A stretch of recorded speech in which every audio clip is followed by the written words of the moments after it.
Muito boa tarde, amigos e amigas do Oração Ação. É um prazer estar com vocês, estudando os temas mais importantes, mais viscerais para mudança de paradigma, para mudança de programação que nós precisamos fazer. Essa mudança é como os nossos aparelhos, nossa mente é como os nossos aparelhos. O que determina o seu funcionamento são os programas que rodam neles. Os nossos programas que definem de que forma nós funcionamos, são determinados pelas nossas crenças, pelos nossos valores, pelos sentimentos que acumulamos dentro de nós. O famoso ego. Regenerarmos-nos, essa tarefa fundamental para nos habilitarmos à regeneração planetária, a regeneração fora depende da regeneração dentro, é revisarmos, revermos, transformarmos, ressignificarmos nossas crenças, nossos valores, nossos princípios. A matriz de grande parte desses sentimentos está no medo, e a matriz do medo está na morte. Hoje viemos estudar o medo da morte, precisamente o medo da morte, fundamental para essa transformação, para essa reprogramação, para essa ressignificação do ser. Vamos lá? Tema importantíssimo para a autotransformação é estudar o medo da morte. Estamos no capítulo 1º da 4ª parte de O Livro dos Espíritos, de Allan Kardec. O capítulo 1º tem por título Punições e Prazeres Terrenos. E hoje vamos estudar o item O Medo da Morte. Pergunta 941. Lembramos que o Livro dos Espíritos é uma grande entrevista com espíritos de luz, na qual entrevista Kardec, ao longo de um bom espaço de tempo, remeteu aos espíritos de luz as mais profundas e interessantes perguntas para desvendarmos o mundo espiritual, a realidade da vida, para desvendarmos a nós mesmos e para nos impulsionar à transformação. Conhecimento, autoconhecimento e prática do bem, os 3 princípios que norteiam, que devem nortear a vida humana, a transformação humana, a expansão humana. Vamos lá? Item O Medo da Morte, questão 941. Kardec pergunta: para muitas pessoas, o medo da morte é uma causa de perturbação. De onde vem esse medo se elas têm o futuro pela frente?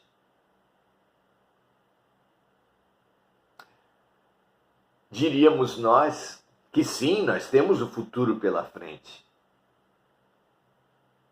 Mas apesar de vir de provenientes todos nós da pátria espiritual, da eternidade, não temos consciência do que seja a pátria espiritual, não sabemos, não temos ideia do que vem a ser a eternidade.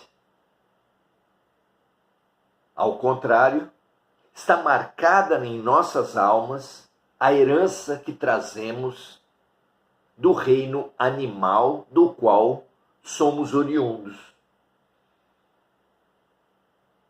Não é difícil compreender que a matriz, o que rege o mundo animal, é o instinto de conservação.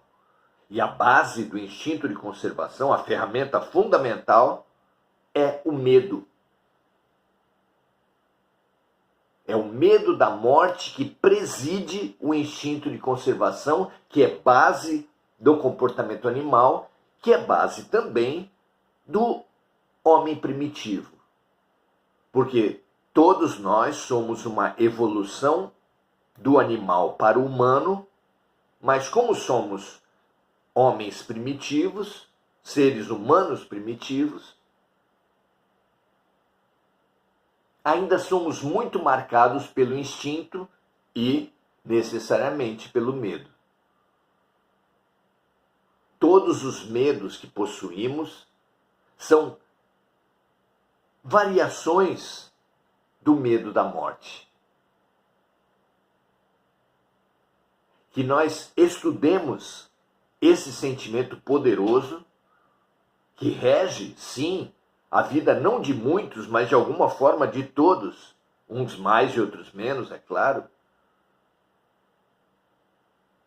Precisamos estudar para fazer a nossa evolução frente ao animal.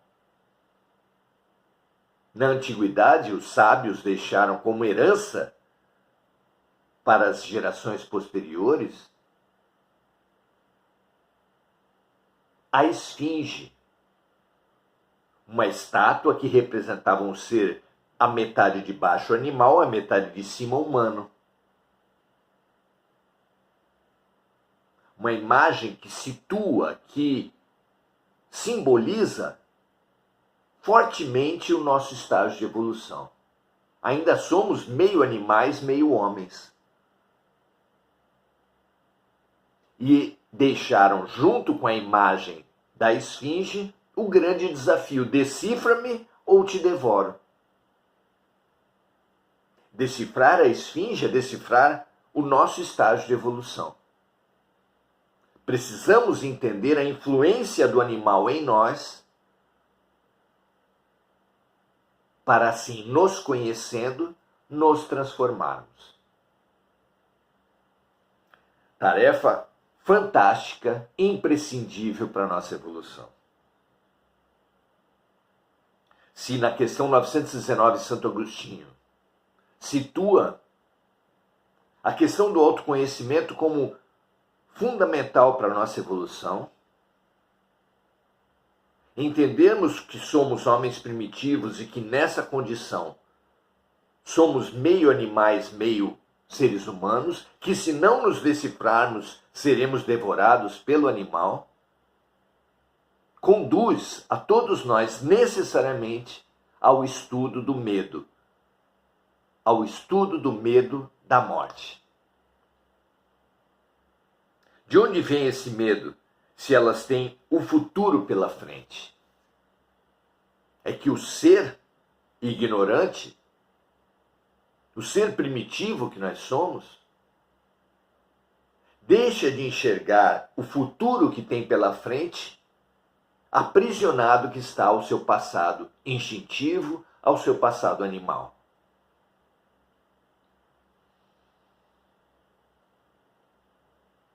Racionalmente, precisamos perceber a resposta dos espíritos. Eles dizem assim: não existe fundamento para semelhante medo. O ser que assume, que conquista a sua própria humanidade integralmente, precisa perceber que não há fundamento para o medo da morte.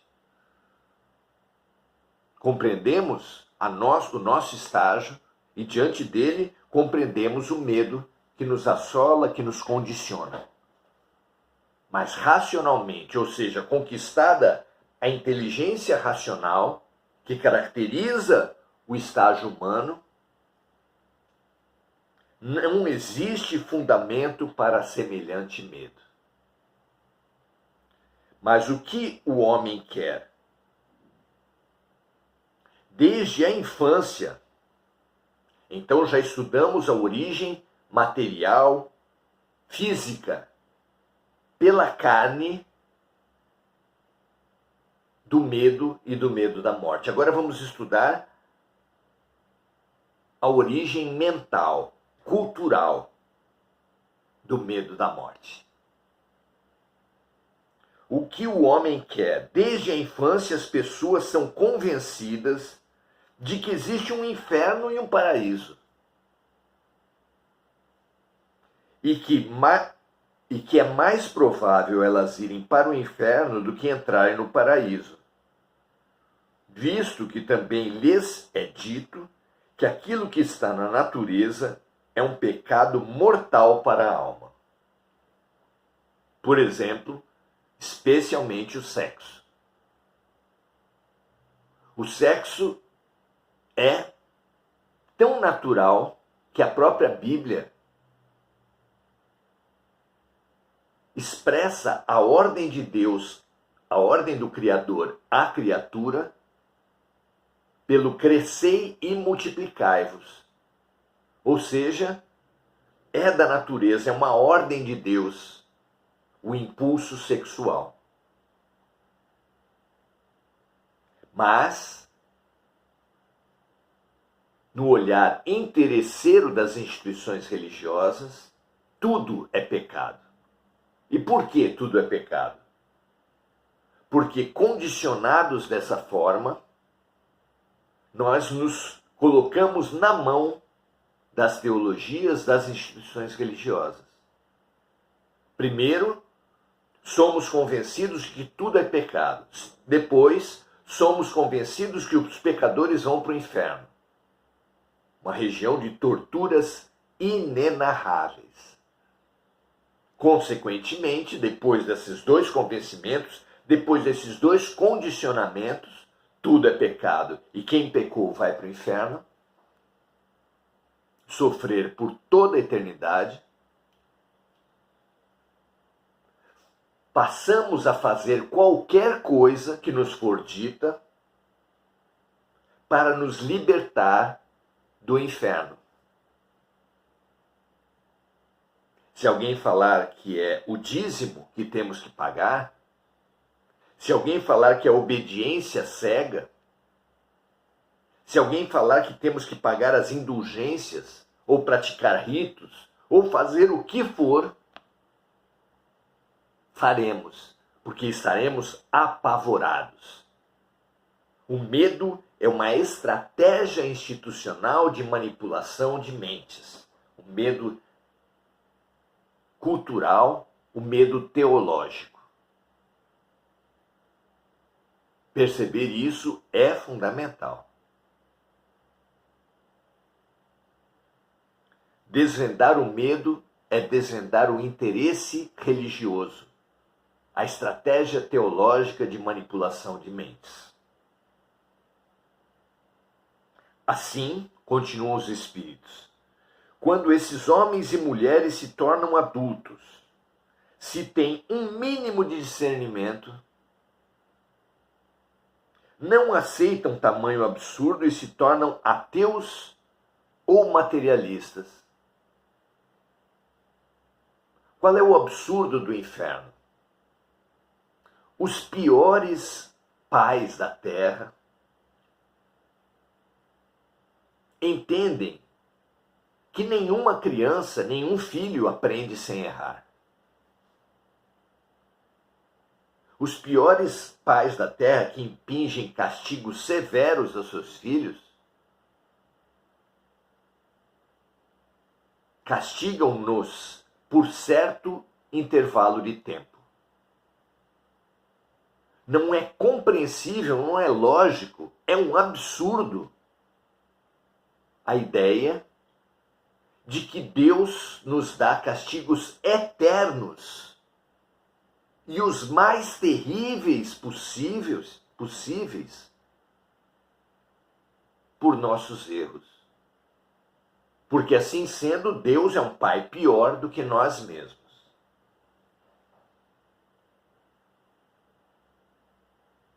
É desse modo que as pessoas que pensam minimamente não aceitam tamanho absurdo e se tornam ateus ou materialistas. E a lógica do inferno fica mais absurda no contexto do cristianismo, da doutrina de Jesus, que diz que Deus é amor, que o amor cobre a multidão dos pecados. Não é? É tanto absurdo, é tanta contradição, é tanta manipulação, que qualquer pessoa que compreende essa lógica perversa das religiões e das teologias acaba se tornando ateu ou materialista, negando completamente a existência de Deus, a realidade espiritual, a vida após a morte. Continuam os espíritos dizendo: é desse modo que são levados a acreditar que além da vida presente nada mais existe. Quanto aos que persistem em suas crenças de infância, esses temem o fogo eterno que deverá queimá-los sem os consumir. Castigos eternos eram descritos teologicamente dessa forma. Castigos que nos levam a sentir a nós próprios queimando por toda a eternidade. Por quê? Porque nos queimam sem nos consumir. Vejam o que é capaz de engendrar a mente humana, interesseira e perversa. Não é? E o pior do interesse, o pior da perversidade é quando o interesse e perversidade são colocados sob o nome de Deus. Para o justo, terminam os espíritos, essa pergunta: a morte não traz nenhum temor, porque com a fé que possui, ele tem a certeza do futuro. A esperança da qual é portador lhe faz esperar uma vida melhor, e a caridade que praticou lhe dá a certeza de que não encontrará no mundo dos espíritos nenhum ser do qual precise temer o olhar.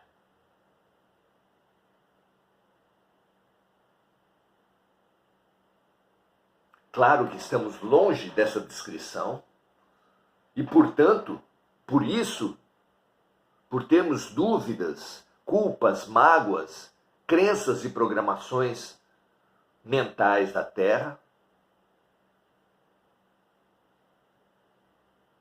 por estarmos dominados por essas estruturas mentais perversas, acabamos entre duas alternativas absurdas: o ateísmo e o materialismo de um lado, e o fanatismo, o afogamento na culpa e na mágoa do outro. Contra essas duas programações mentais do medo, a programação mental da carne, do instinto, herança dos nossos ancestrais animais, e a programação da morte, proveniente da cultura, do interesse das religiões, duas programações poderosas, nós apresentamos uma outra visão, que é a visão espiritual. Com a visão espiritual da morte como passagem, que nada tem de dramática,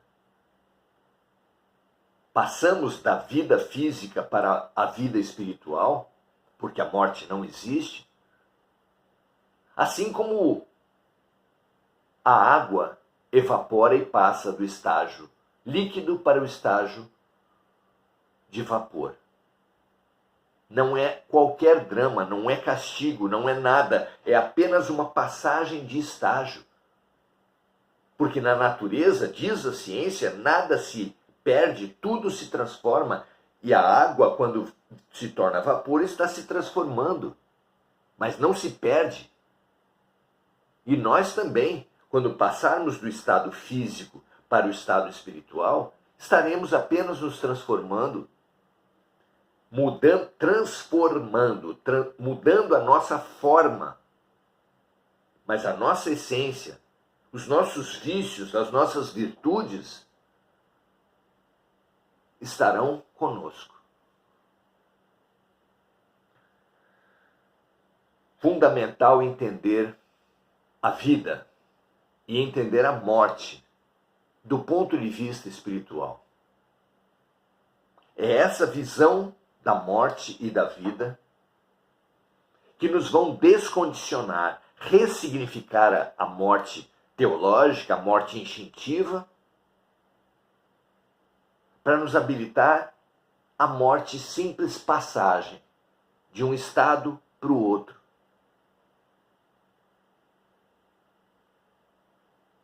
Que a morte, sob esse prisma, a morte física, a morte instintiva, já não faz sentido para quem compreende isso, porque, como diz Paulo, quando eu era menino, eu agia e pensava como menino, agora que sou adulto, ajo e penso como adulto.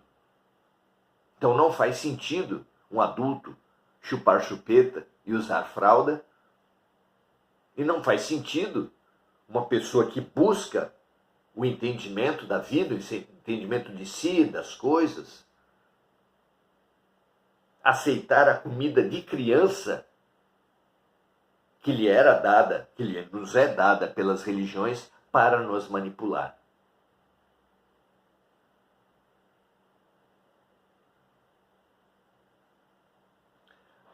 A visão espiritual mostra uma outra fonte para o medo da morte, que é a perturbação espiritual.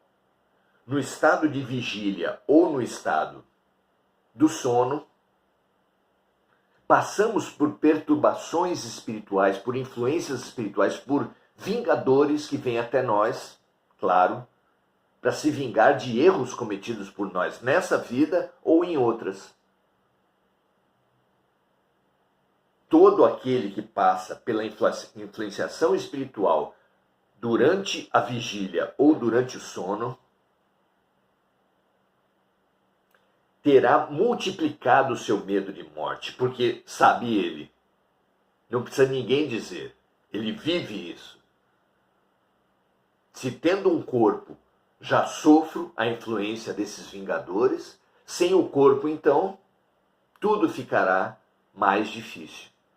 Os próprios vingadores deixam isso claro para suas vítimas, dizendo que quando eles morrerem, estarão à mercê daqueles a quem prejudicaram. Mas isso é a visão espiritual, é a consciência espiritual daquele, não apenas que tem a sua consciência muito pesada, mas que tem uma compreensão punitiva da ação de Deus sobre os homens. Não é verdade que quem errou tem que ser punido.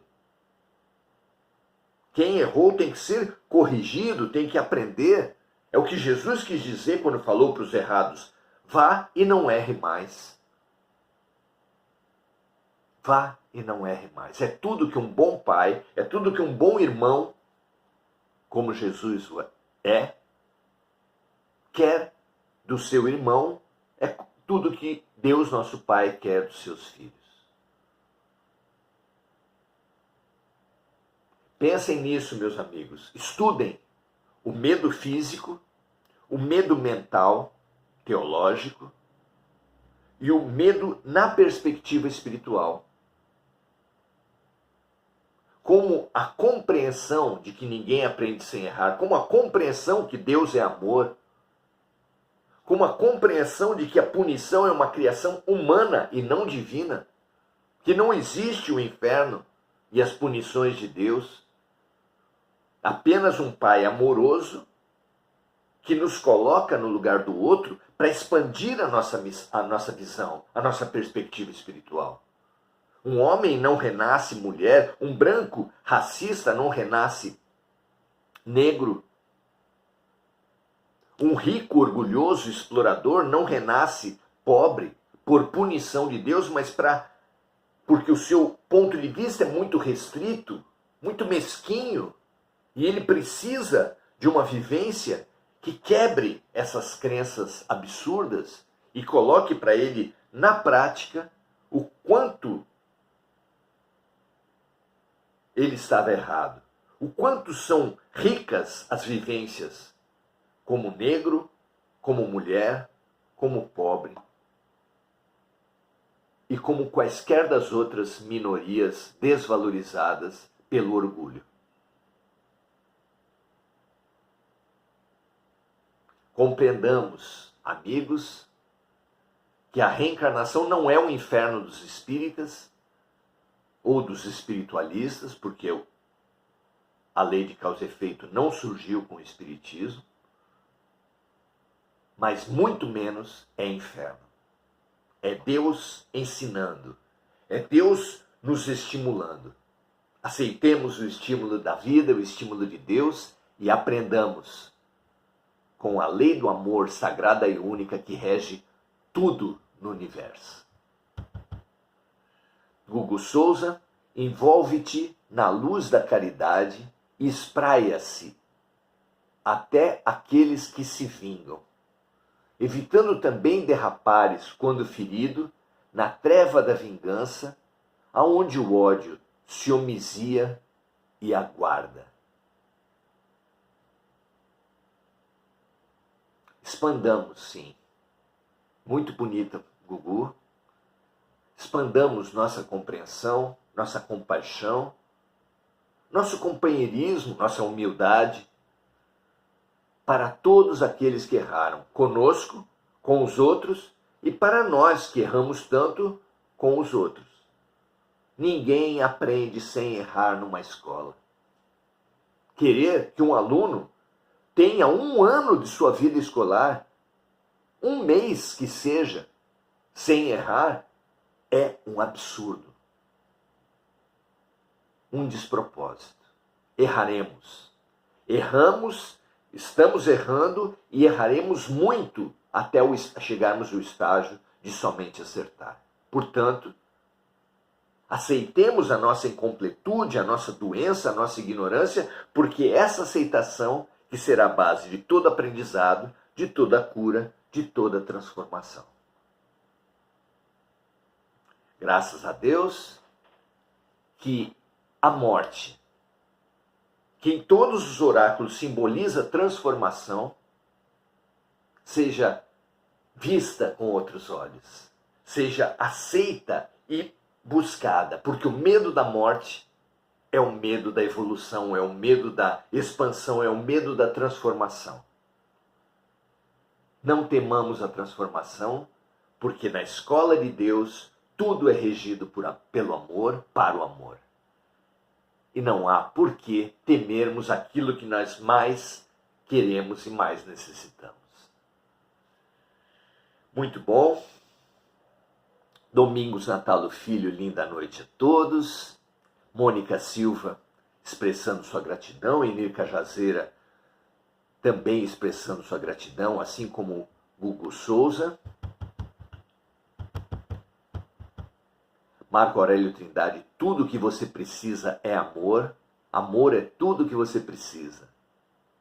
All we need is love, diziam os Beatles. Tudo que nós precisamos é amor. Isso mesmo, Marco. Maria José Sobral, boa noite. Lúcia Galvão, boa noite. Mônica Silva, lembrando de amigos encarnados e desencarnados que precisam demais dessa luz. Transborde, compartilhe esse nosso momento. Expanda a compreensão para que nós possamos juntos vencer o medo da morte. Mônica Silva vibrando também pela paz mundial e pelas vítimas dos desastres climáticos. E dando o seu boa noite, assim como Adelaide Dias, Enir Cajazeira, Camila Cagliari. Muito bom estar na companhia de todas vocês, de todos vocês.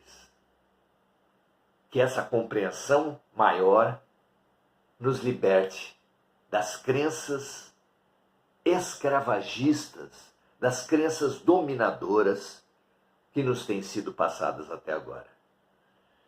Paz e bem para todos.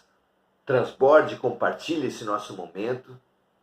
A Terra, cada ser humano e nós mesmos, o que mais precisamos é transformação. O que nós mais precisamos é que morra o homem velho. O que nós mais precisamos é amor. Até a próxima. Um grande abraço a todos.